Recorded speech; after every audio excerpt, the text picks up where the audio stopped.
دفعہ کا ذکر ہے، دور دراز کی ایک ریاست پر ایک نہایت ہی مہربان اور رحم دل بادشاہ حکومت کرتا تھا۔ ایک دفعہ بادشاہ شدید بیمار پڑ گیا۔ دنیا بھر کے تمام کونوں سے طبیب آئے، لیکن کوئی بھی طبیب بادشاہ کی بیماری کا علاج کرنے میں کامیاب نہ ہو سکا۔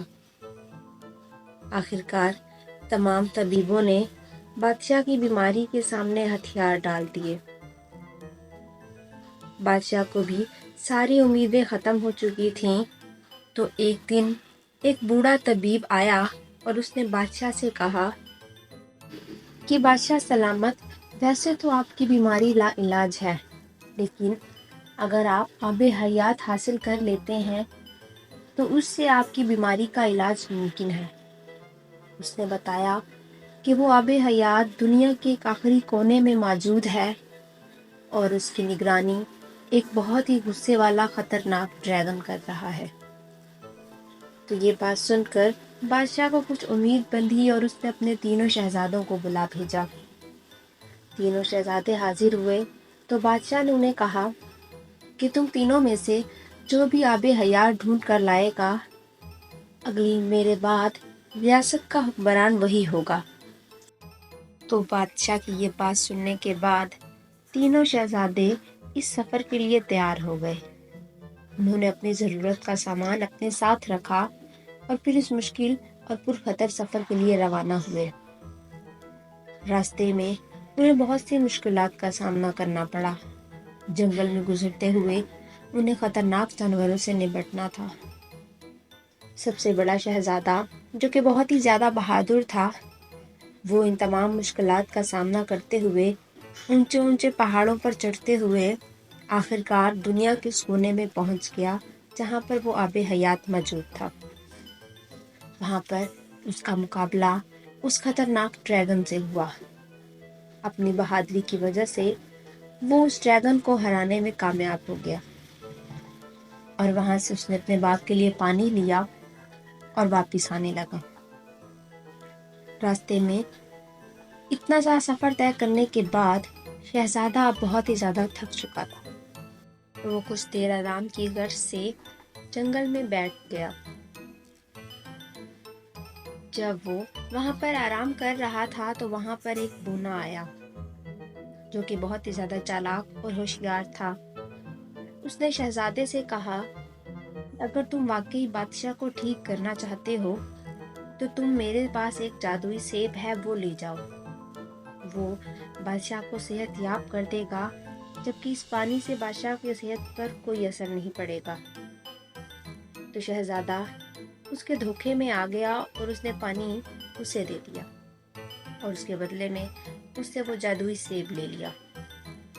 جب بڑا شہزادہ وہ سیب لے کر محل میں پہنچا تو بادشاہ نے اسے کھایا، جس سے کچھ لمحے کے لیے بادشاہ کو سکون ملا، لیکن اس کے بعد وہ سکون ختم ہو گیا۔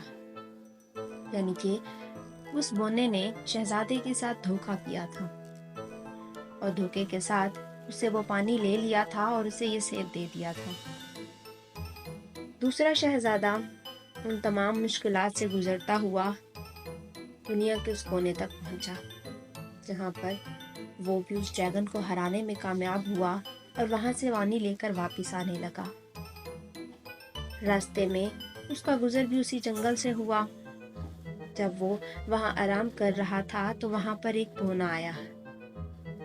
اس بونے نے پھر سے اس شہزادے سے کہا کہ اگر تم اپنے باپ کا علاج کرنا چاہتے ہو تو میرے پاس ایک بہت ہی خوبصورت پرندہ ہے جو کہ ایسے گانے گاتا ہے جس سے بیماروں کو شفا ملتی ہے۔ تو تم میرے پاس سے وہ پرندہ لے جاؤ اور اس کے بدلے میں یہ پانی مجھے دے دو۔ اور اس طرح سے اس کے گانوں سے بادشاہ بالکل ٹھیک ہو جائے گا۔ دوسرا شہزادہ بھی دھوکے میں آ گیا اور اس نے پانی بونے کو دیا اور اس سے وہ پرندہ لیتے ہوئے واپس آ گیا۔ جب وہ واپس آیا تو پرندے کے گانے سے بادشاہ کو تھوڑی دیر کے لیے سکون ملا، لیکن پھر سے بادشاہ کی طبیعت ویسی ہی ہو گئی۔ تو مطلب صاف تھا کہ دوسرا شہزادہ بھی اس بونے کے دیے ہوئے دھوکے میں آ چکا تھا۔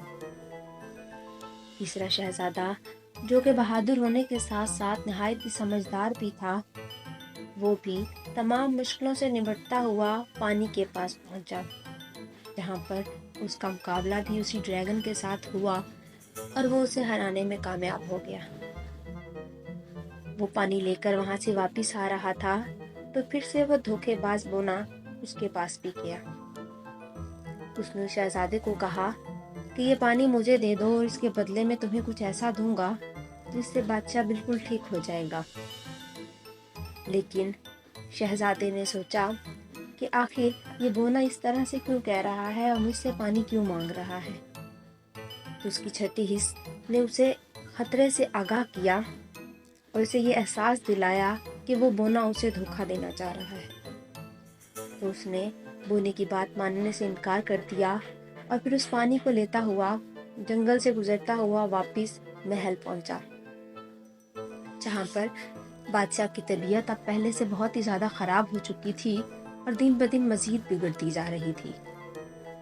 تو شہزادے نے نہایت ہی خیال کے ساتھ اپنے باغ کو 2 بوند آب حیات پلایا، جسے پینے کے بعد ہی بادشاہ بالکل صحت یاب ہو گیا اور وہ اپنے چھوٹے بیٹے کی اس دانائی اور عقل مندی پر بہت ہی زیادہ خوش تھا، اور اس نے یہ وصیت کی کہ میرے بعد اب میرا چھوٹا شہزادہ ہی بادشاہ بنے گا اور میرے بعد میری ریاست کے تمام معاملات وہی دیکھے گا۔ اور یوں چھوٹے شہزادے کی بہادری، عقل مندی نے اسے بادشاہ بنا دیا تھا، اور دوسرے شہزادے اپنی غلطی سے سیکھ چکے تھے۔